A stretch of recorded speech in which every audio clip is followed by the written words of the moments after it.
को नष्ट करा दिया, बंदर की सेनाओं ने मार डाले। तब फिर मेघनाद गया और मेघनाद जब बर्छी मार के लक्ष्मण को घायल कर दिया, साधक भजन में बैठा है और मन लगाए हुए है और कामावेश भी याद आ जाए, काम की भावना, तो वही मेघनाद है। और भजन छूट जाए और बर्छी कहते हैं बराबर मन की गति विषयों में चली जाए और भजन में न लगे, बस मेघनाद ने वीर घातनी उस विज्ञान रूपी विवेक रूपी लक्ष्मण को वीर घातनी इस सूरत में जो शक्ति पैदा करके डाल दी, तो उससे विवेक रूपी लक्ष्मण मारा जाता है। ये घटना है। लेकिन अगर अपने पास में वैराग्य है, राग का त्याग है, तो वो हनुमान है। और जो सुख की अनुभूति किए हुए गुरु की कृपा पात्र है, तो वो सुखेण वैद, वो युक्ति एमेंसिपेशन अगर अपने पास है, तो फिर वो हृदय रूपी हिमालय और संजीवनी इस श्वासा में प्रवेश करके और अमृत मिल जाएगा ताल्लू से, तो फिर ये विवेक रूपी लक्ष्मण फिर जाग जाएगा।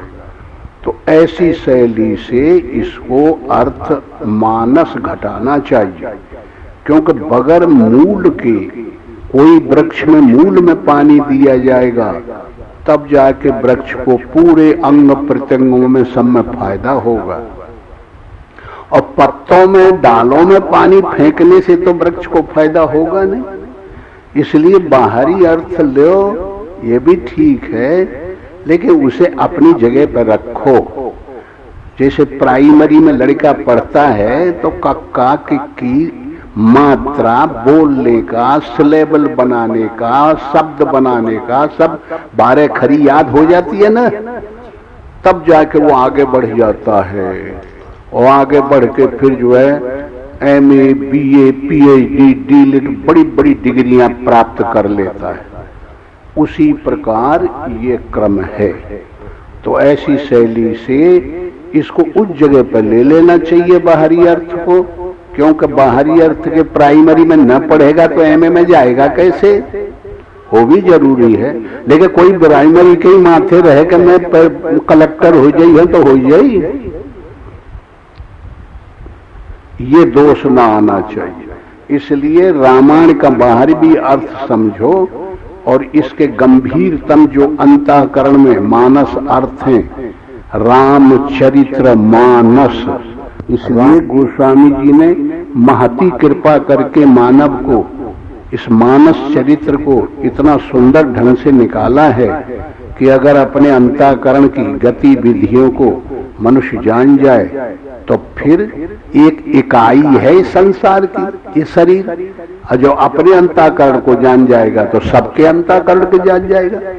हमारे मन की गतिविधि हम जान जाएंगे तो दूसरे आदमी की गतिविधि जान जाएंगे कि ये मेरे मन का स्वभाव ऐसा है, उनके मन का वैसा है। तब जाके इसी का नॉलेज ज्ञान कहते हैं। इसलिए मानस को मन से घटाना चाहिए और उल्टा हो जाता है। गीता भी कहती है या निशा सर्वभूतानाम तस्याम जागृत संयमी। जो संयम करते हैं, जो नियम करते हैं, ईश्वर को पा जाते हैं, वो दुनिया से उल्टे होते हैं।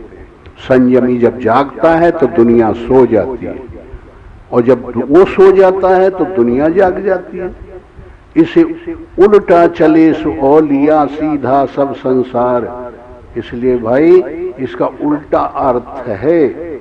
इसलिए जो साधन करने की रुचि रखते हैं, तुलसीदास गुरु हैं, उनसे कुछ सीखना चाहते हैं, रामायण एक नजीर है, सुप्रीम कोर्ट लेवल की अंतर जगत सुप्रीम कोर्ट की ये कानून है, एक डॉक्यूमेंट है। इसे अपने अंतःकरण में लाना चाहते हैं तो फिर इसके अर्थों को समझना पड़ेगा।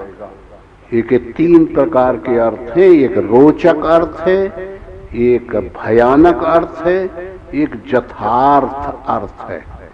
यथार्थ सही अर्थ माना जाता है। इसलिए इसको जब भी पढ़ने की रुचि हो तो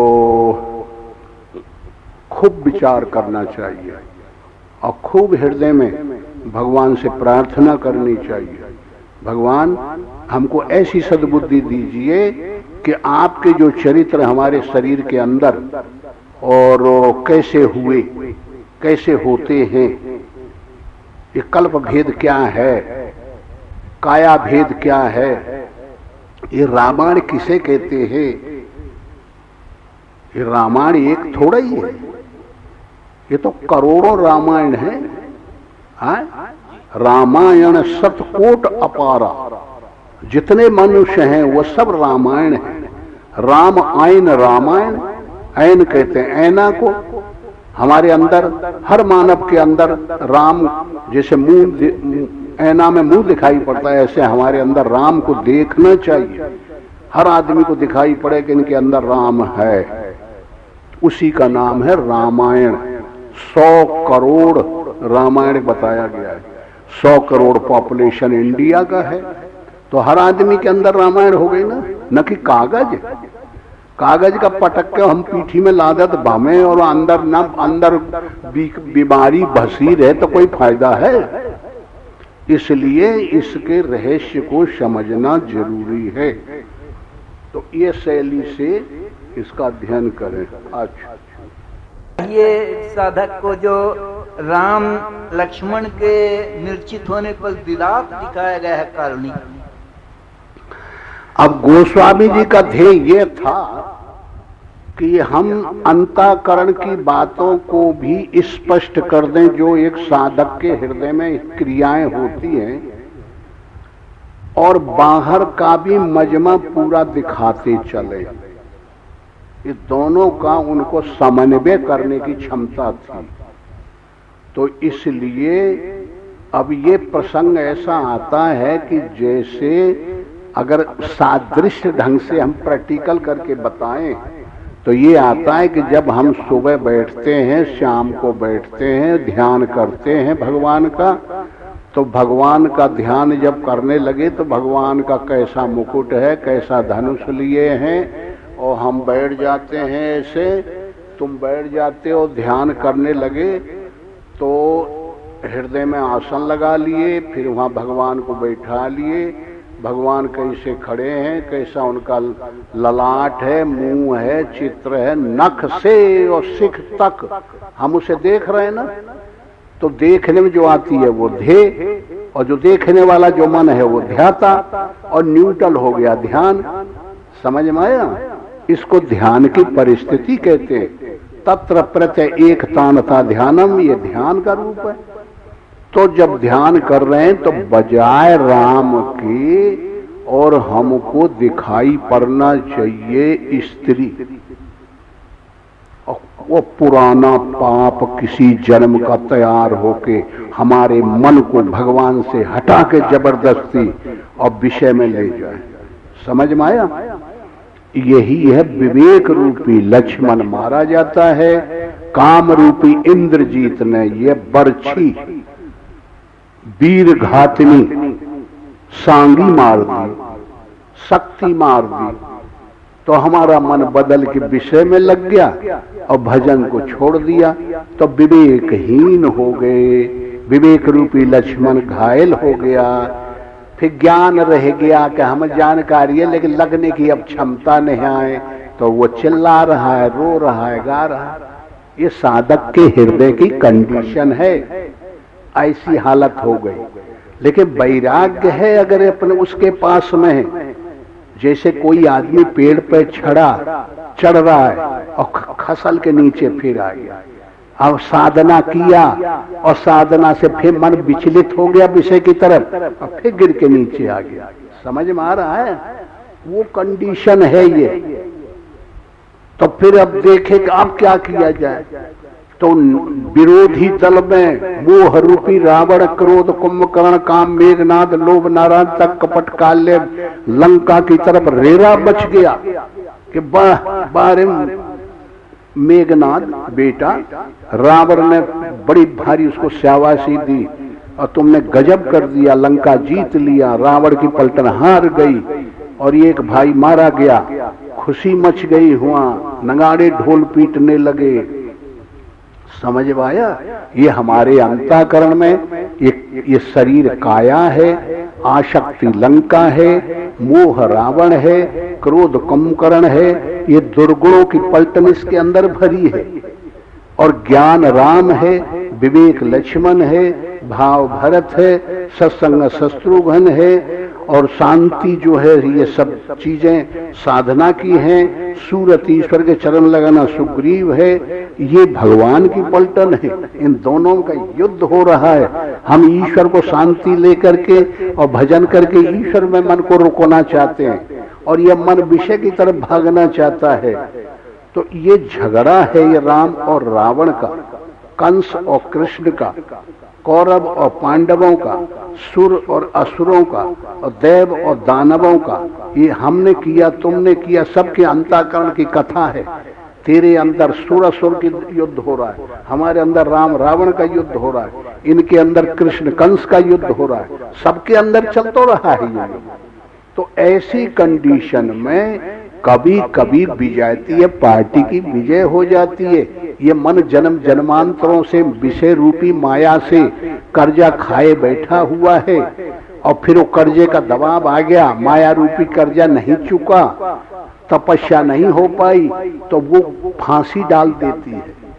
ये क्रोध कुंभकर्ण पैदा हो जाता है, काम मेघनाद पैदा हो जाता है। फिर ये अपने अपने बलवान जितने साथी हैं, वैराग्य विवेक और ये सब नियम नील नल, ये सबको घातक लग जाती है, घायल हो जाते हैं।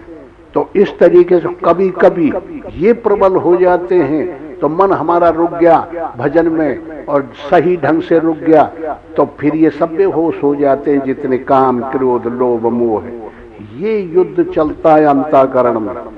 तो फिर ये में दोनों में हार, कभी उधर हंसाई होती है तो कभी इधर रुलाई होती है, कभी इधर रुलाई होती है, कभी उधर हंसाई होती है। तो ये बराबर युद्ध चलते चलते एक समय ऐसा आ जाता है कि एक पलटन हार जाती है और एक जीत जाती है।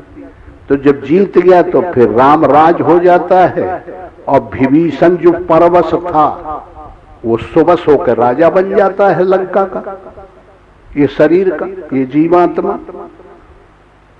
और किसी किसी की साधना फेल हो जाती है तो वो विभीषण ही रह जाता है और फिर वो रावण जिताया नहीं जीतता, राम ही भाग देते हैं वहां से। ये दोनों चीज है।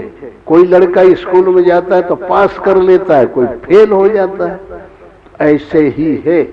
तो इस तरीके से इसको आप समझें और अपने में से ढालने का उपाय करें। और ये बोझा लादे से काम नहीं चलता कि पुस्तकों के लाद क्यों, गधा के लेकर हम पीठी में लाद लें और अंदर वो में घुसे ना, उसे समझे ना, उस प्रैक्टिकल करें ना, काम चलेगा।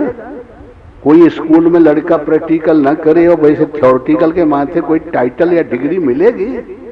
इसलिए इसको समझने की जरूरत है। हृदय खटका, समझे, इधर उधर नहीं छू गया। हाँ, तो इसलिए उधर भी पात्रता थी, इधर भी योग्यता थी, सही उपदेश आत्मक भावना अनुकूल थी और जितने पास्ट टेंस प्रेजेंट फ्यूचर कर्म भी सही हालत में थी। तो ऐसा बाण मारा कि वह इधर उधर न दीवालों में, न पत्तों में, न डालियों में कहीं छू नहीं गया, सीधा ठिकाने पर टकरा गया। जहाँ टकराया तो हृदय ने पकड़ लिया तो परिणाम मिल गया। फल मिला क्या? ज्ञान। समझे, ज्ञान का रूप क्या है? भगवान।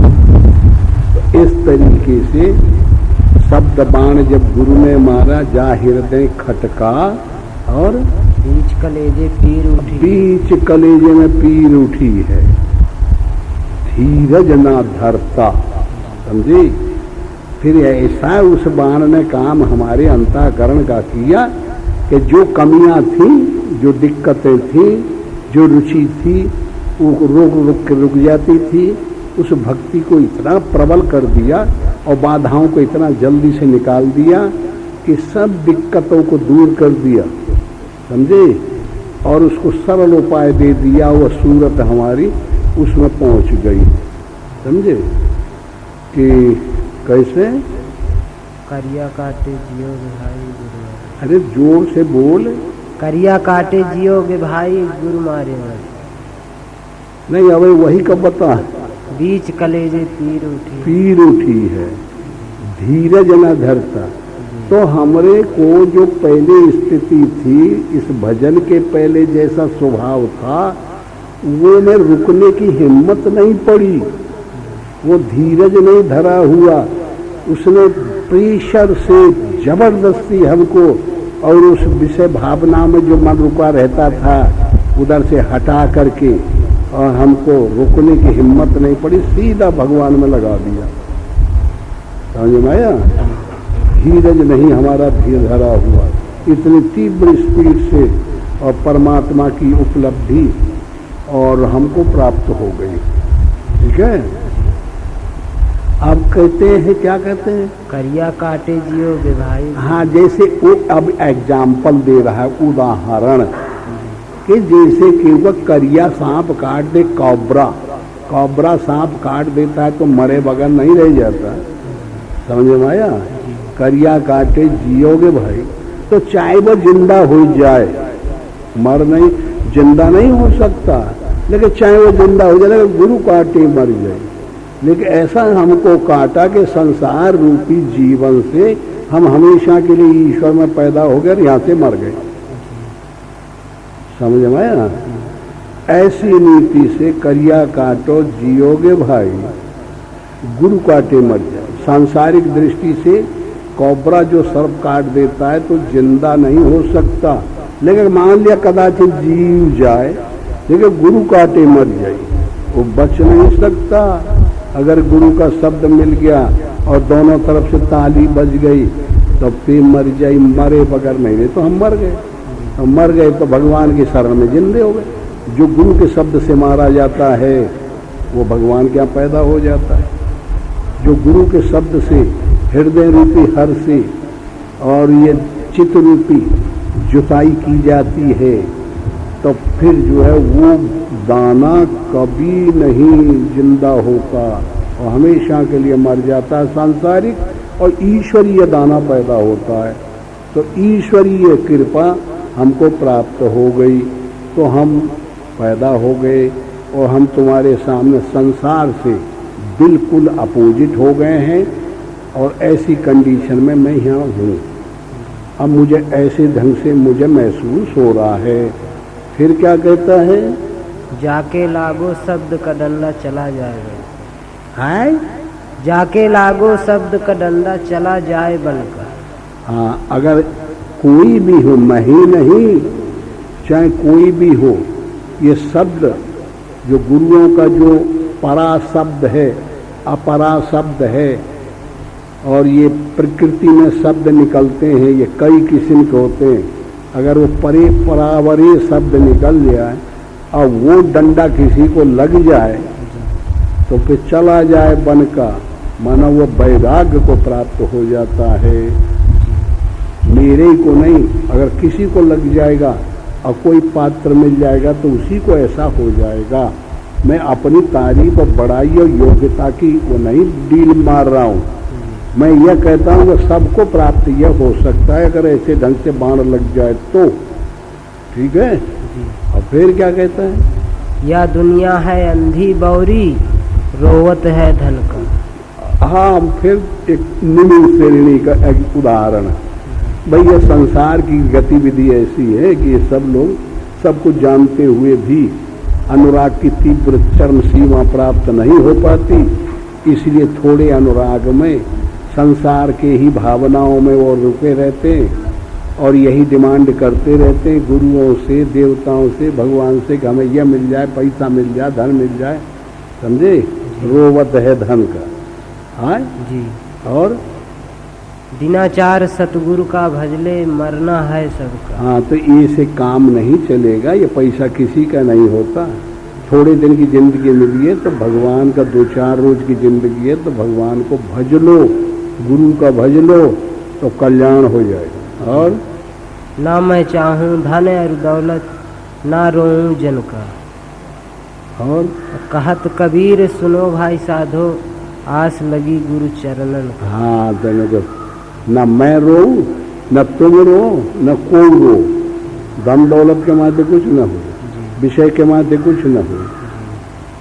इसलिए उन चरणों को खोजो जिनको पाके हमेशा के लिए निहाल हो जाते हैं। ये उसने उत्तर दे दिया तो सुनने वाला निहाल होके चला गया। ठीक आया अर्थ? हाँ, ऐसे ढंग से बताना होगा कि ये कहाँ बता। अब शंकर का कहे या मैं बीच में घुसेड़ ले, वो बेचारा कौन दोष किया है? हाँ जी। तो असल में विषय ऐसा है ना, ये बुराई भी शरीर से ही पैदा हुई है ना। हाँ, भलाई भी शरीर से ही पैदा हुई है ना। और शरीरों का अधिपत्य कौन है? शंकर जी। इसलिए उसकी साख दी जाती है। और शंकर ही एक ऐसा देवता है जो कोई भी तपस्या करे, कुछ भी मांगे उसको दे देता है। समझ में आया?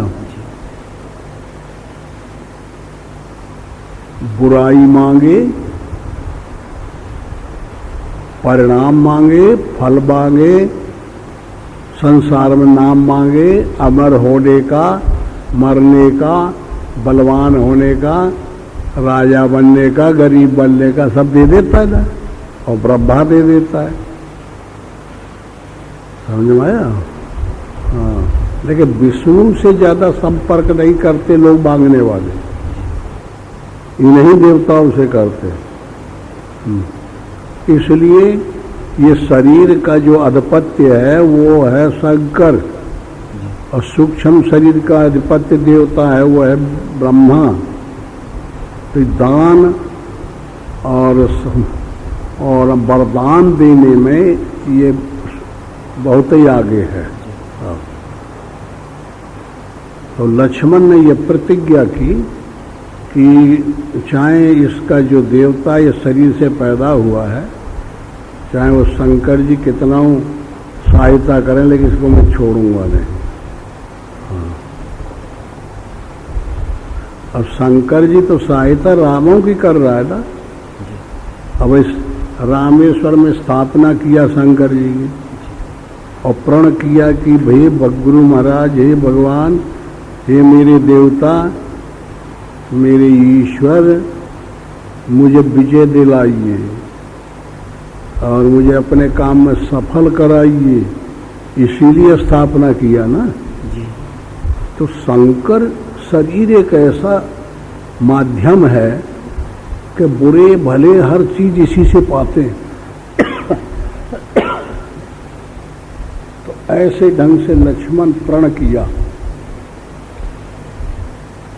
और ये जबरदस्त प्रण हुआ। और अब जाके पूरा गोल वो निकुंबला मंदिर में, निकुंबला नाम की देवी है, उसका मंदिर है, वो इनकी इष्ट देवी है राक्षसों की। तो वहाँ वो जाके यज्ञ कर रहा है, और ऐसा यज्ञ कर रहा है कि उसमें रथ पैदा होगा, और उसमें बैठ के जब युद्ध करेगा तो वो किसी से मराया ना बने।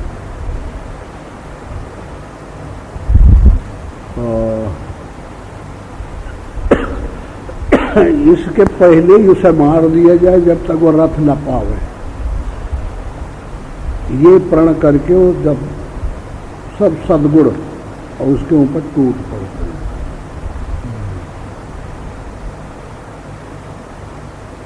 रघुपति चरण नाई सिर, चले तुरंत अनंत, अंगद नील मयंद नल, संग सुभट हनुमंत। कदपि न उठाई धरन कछ जाई, लातनि हति हति चले पराई, लय त्रिशूल धावा कपि भागे, आए जहाँ रामानुज आगे। मानुज कह राम कह, अस कही छाड़ सी प्राण, धन्य धन्य तव जननी, कह अंगद हनुमान। नहीं ज्ञान उपदेशा रावण, आपुन मंद कथा सुन शुभ पावन। पर उपदेश कुशल बहु तेरे, जे आचरहि ते नर न घनेरे। रावण का अच्छा एक पुतला बनाया और बस अब मेरिया रोने लगी जब मर गए तो फिर जाके उपदेश कर दिया। कहना स्वर आय शरीर दासवान आए, काहे रोते हल, तो पहले ही से मरा रहा है, ऐसे रोआ हुआ ना, तो सबका बोध लाग गया। तो कभी कहा बोले यह देखो, पर उपदेश कुशल बहुत ही। हाँ, दूसरों को उपदेश देने में तो बहुत लोग कुशल हैं, लेकिन निज आचरण में उसे नहीं ढाल पाते।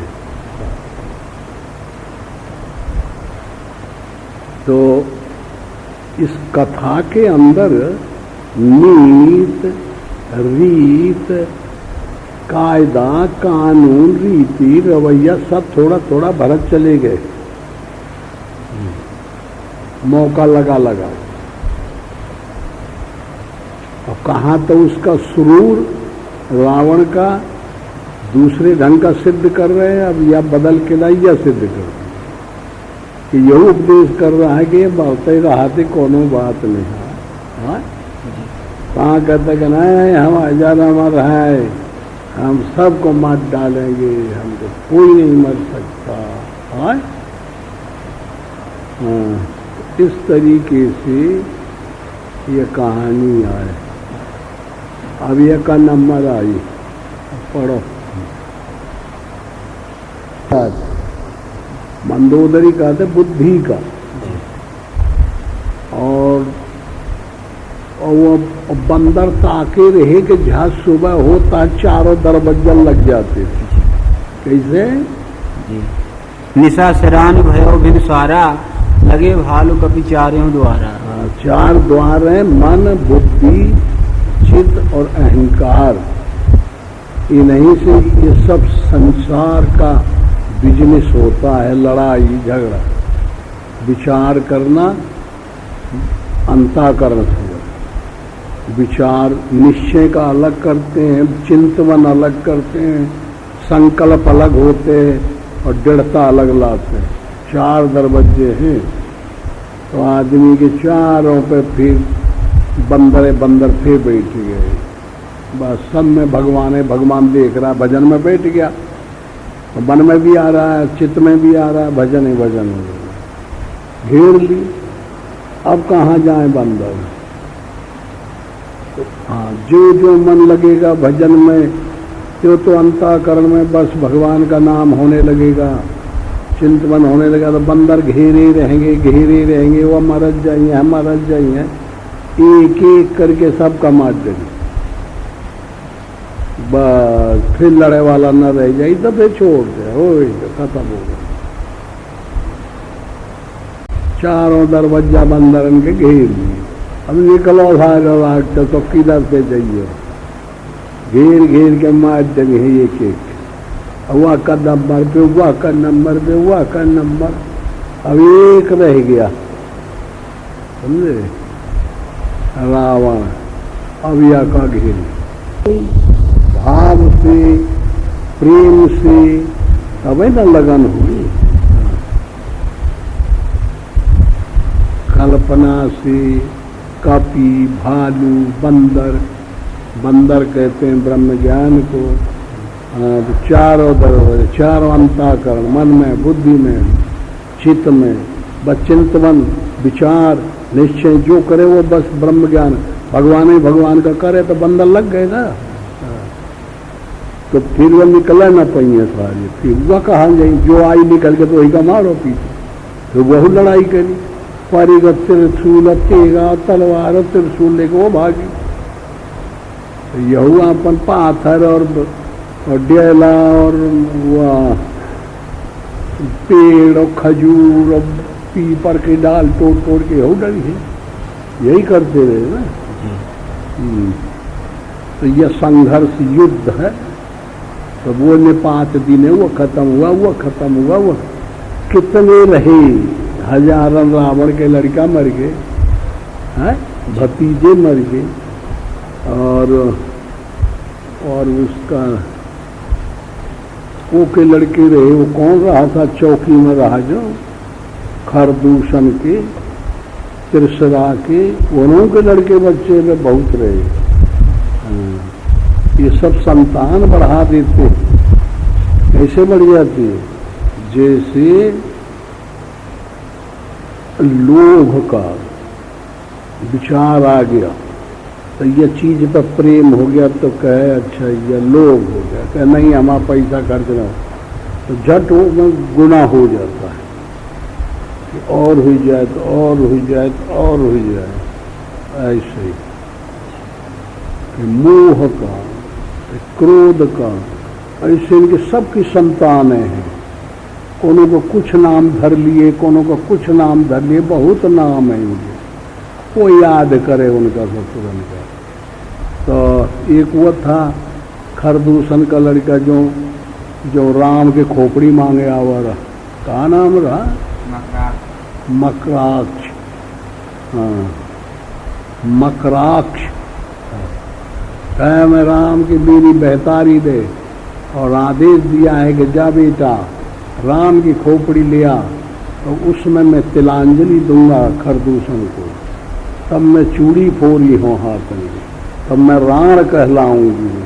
अभी वो ऐसे बैठी है वो ताक में, तो राम आ जाओ युद्ध करो मुझसे, मैं तेरी खपड़ी लेके जाऊंगा मार के। तो कहे को आए भाई हमारी खपड़ी ले आया है, अच्छा तो चलो, हम मकराक बहुत बहादुर आदमी मालूम होता है, अच्छा तो चलो उससे लो, आओ भाई मकराक ले हमारी खोपड़ी ले जा। और ऐसे नहीं 10 आदमी के बीच में तय हो जाए कि अगर तुमने हमको हमारी खोपड़ी को ले लिया, हमको बांट डाला, निश्चित ही और तुम अपनी माताजी के परम सपूत और बहादुर अद्वितीय, हम तुमको डिग्री देते हैं, और अगर नहीं कर ले पाया तो फिर तुम जानना, तुम्हारा काम जानना। फिर राम से युद्ध हुआ, तो 2-3 धक्का सहन किया, 2-3 धक्का में फिर गिर गया वो मकराक। तो ये मन का यक्ष है, मन का कर्माशय है, मन के अंदर ये कर्म बनाने के जो अंग हैं, प्रत्यंग, ऐसे ईर्ष्या, द्वेष, स्पर्धा, समझ में, ईर्ष्या, द्वेष, स्पर्धा, तर्क, वितर्क, ये सब चौकी वाले खरदूषण की संतान है। ये किनारे पंचवटी, शरीर रूपी पंचवटी के किनारे अड्डा लगाए, तो सबसे पहले इन्हीं की स्टार्टिंग होती है बीमारी। हाँ, तो वो ऐसे कह दिया तो जब बुरा लग गया, उसने ऐसे कह दिया तो अच्छा लग गया, यहीं से बुरा भले का स्टार्टिंग होती है। फिर ईर्ष्या हुई, द्वेष हुई, हमारे खिलाफ बोल दिया, हमारे अनुकूल बोल दिया, ऐसा। तो ये इनकी ये चौकी है, यहीं से शुरू हो जाता है और यहीं से चालू हो जाता है। तो ऐसे जो ये हैं, ये भी बड़े लड़ाइयाँ हैं। पढ़ो। फिर सब अतुलित बली, जन का जल कै आंधी चली, असगुन अमित होहि तेहि काला, गनई न भुजबल गर्व विशाला, अति गर्व गनई न सगुन असगुन, श्रवहि आयुध हाथ ते, भट गिरत रथ ते, बाजी गज चेकरत भाजहि साथ ते गोमाय गीध कराल खर रव स्वान बोलहि अति घने जनो काल दूत उलूक बोलहि वचन परम भयावने ताहि की संपत्ति सगुन शुभ सपने हूँ मन विश्राम भूत द्रोह रत मोह बस राम विमुख रति काम। साधक को अध्यात्म दृष्टि से ये ले लेना चाहिए कि जैसे पृथ्वी का वर्णन कर रहे हैं, पहाड़ हलने लगे, समुद्र डगमगाने लगे और हर प्रकार का ऐसा एक रूप बनाते हैं, उसके इतनी भव्यता दिखाते हैं कि जिसका अंत न। तो साधक को इसको ले लेना चाहिए कि जिस समय हमारे अंतःकरण में दुर्गुणों का प्रभाव बढ़ जाता है तो हमारे अंग प्रत्यंग सब उसके वशीभूत हो जाते हैं। तो जो जो अंश हमारे शरीरों के अंदर है, पहाड़ों का, समुद्र का, पानी का, पृथ्वी का, वो सब इसमें भी तो है, वही का एक इकाई है ये।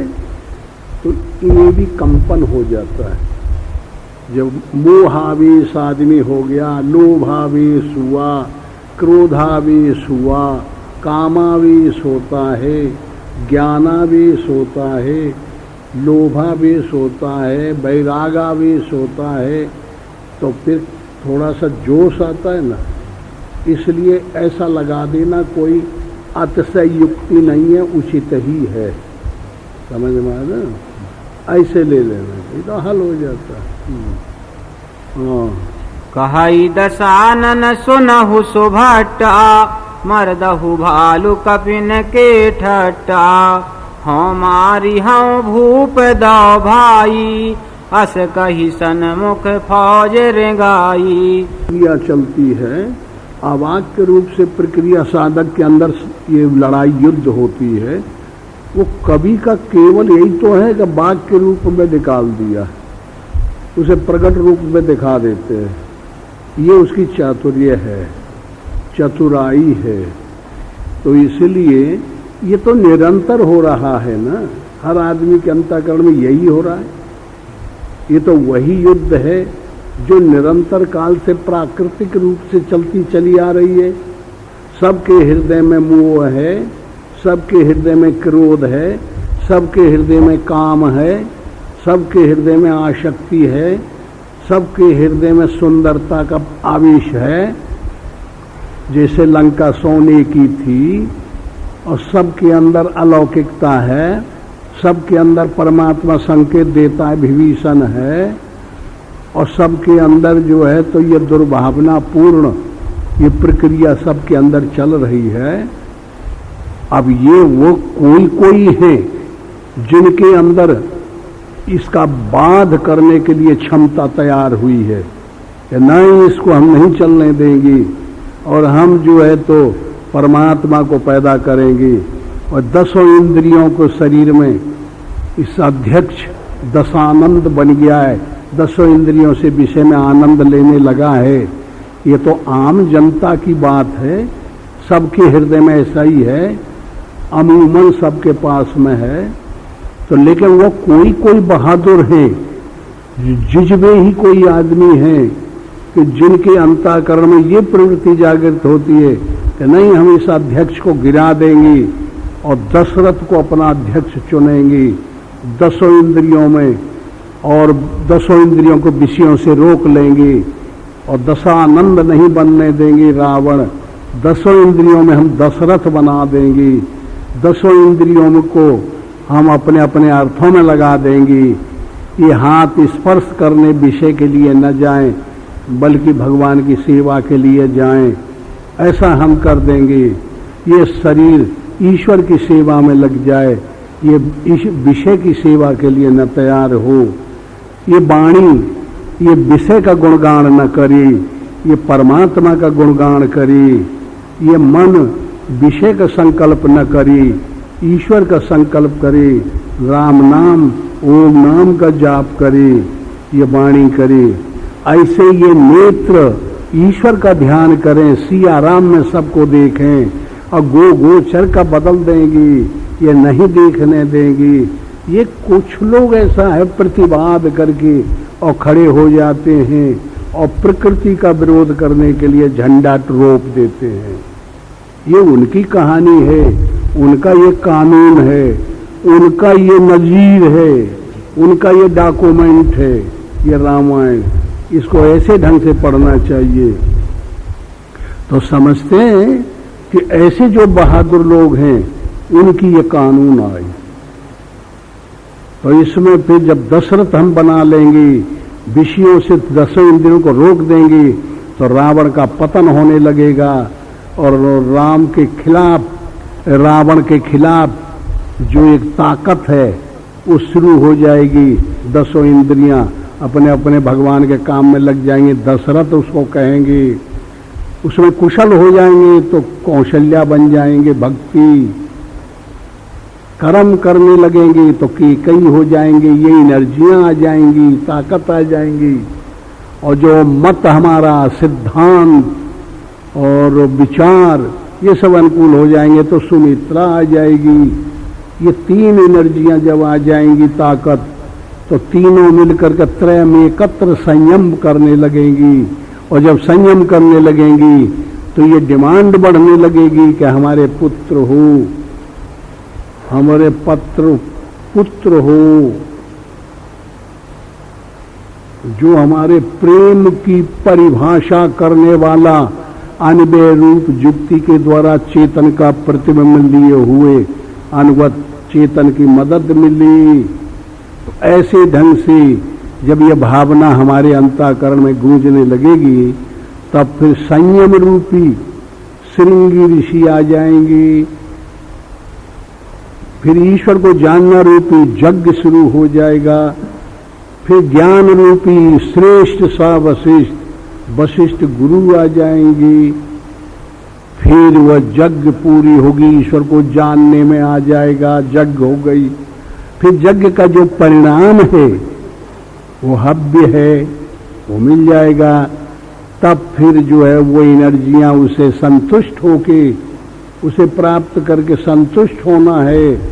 तब जाके ज्ञान, राम, विवेक, लक्ष्मण, भाव, भरत और सत्संग, सत्सुर, सद्गुण आ जाएंगी। और जब सद्गुण आ जाएंगी तो इन्हें देख करके प्रफुल्लित समाज हो जाएगी, सजातीय समाज। ये शरीर रूपी, फिर ये शरीर रूपी जो लंका थी, ये ब्रह्मांड शरीर है, इसमें आसक्ति लंका है, ये संसार समुद्र है, विषय पानी है, इसमें बदलाव आ गया। तो ये शरीर जो है इसमें फिर अवध हो जाएगी, लंका की जगह पे आसक्ति खत्म हो जाएगी, अनासक्ति हो जाई, अनासक्ति हो जाई तो अवध हो जाई। अवध का राजा दशरथ हो जाएगा। फिर वहां ये सद्गुण आ जाएंगे और लंका धीरे धीरे खत्म होने लगेगी, उसके बदलाव हो जाएगा। तो विजयतीय तत्व हिरास को प्राप्त होने लगेंगे, उनको एनर्जी न मिलेगी, और सजातीय तत्वों को एनर्जी प्राप्त होने लगेगी। तो फिर इनकी बढ़ोतरी देख करके प्रसन्नता का माहौल रहेगा। और फिर कुछ ही दिनों में फिर ये दृढ़ता आ जाए कि इनको मूलतः हम कैसे जाने, इनके स्वरूप की जानकारी हमें कैसे हो। तो ये जानकारी के लिए विश्वास आना बहुत जरूरी है। बगैर विश्वास के, विश्वासम फलदायकम, विश्वास के बगैर फल नहीं मिलता, परिणाम नहीं मिलता, ईश्वर की जानकारी सही नहीं आती। तो जब विश्वास रूपी विश्वामित्र और जब जानकारी रूपी यज्ञ कराते हैं, तो जानते हो ये तर्कना रूपी जो तर्कना है, यह ताड़ुका है। और इसके पुत्र कौन है? मन रूपी मारीच। और मन का जो बुरे दुर्गुणों में स्वभाव बन गया है वो छुटाया नहीं छूटता, वो जो सुबाहु है, मन रूपी मारीच और स्वभाव रूपी सुबाहु। किसी को पीने की आदत हो गई तो छुटाई नहीं छूटती, बीड़ी पीने की आदत हो गई तो छुटाई नहीं छूटती, विषय करने की आदत हो गई तो बुढ़ा हो जाए तो नहीं छुटाई छूटती। तो ये सुबाहु बड़ा खतरनाक राक्षस है और यह मन बहुत दुष्ट है। जब हम ईश्वर को जानना चाहते हैं तो ये बिगिन डाल देते हैं, तर्क वितर्क करते हैं, तो ईश्वर जानने में नहीं आता। तो जब ये बार बार यज्ञ करते हैं विश्वामित्र, तो ऋषियों ने कहा वो बिगिन डाल दें, तो यज्ञ निर्विघ्न न हो पावे और बिगिन से भ्रष्ट हो जाती थी। तब फिर सब ऋषियों ने कहा कि विश्वामित्र आप महर्षि हैं, आप इन राक्षसों को भस्म क्यों नहीं कर देते, ये सारे यज्ञ तुम्हारी नहीं होने देते, इनको नष्ट करो। तो कहे हम नष्ट नहीं कर सकते। बोले क्यों? कि इसलिए कि ये नष्ट करने के लिए जब हम श्राप देंगे तो क्रोध आना पड़ेगा, और जब क्रोध करेंगे तो फिर पहले हमारे खराबी हो जाएगी, तो उनको श्राप न लागी। ऐसी हम यज्ञ कर रहे हैं कि हमें बच जाएं, रिएक्शन न हो और एक्शन हो जाए, वो मारे जाएं। इसलिए हम समझ गए इसका उपाय।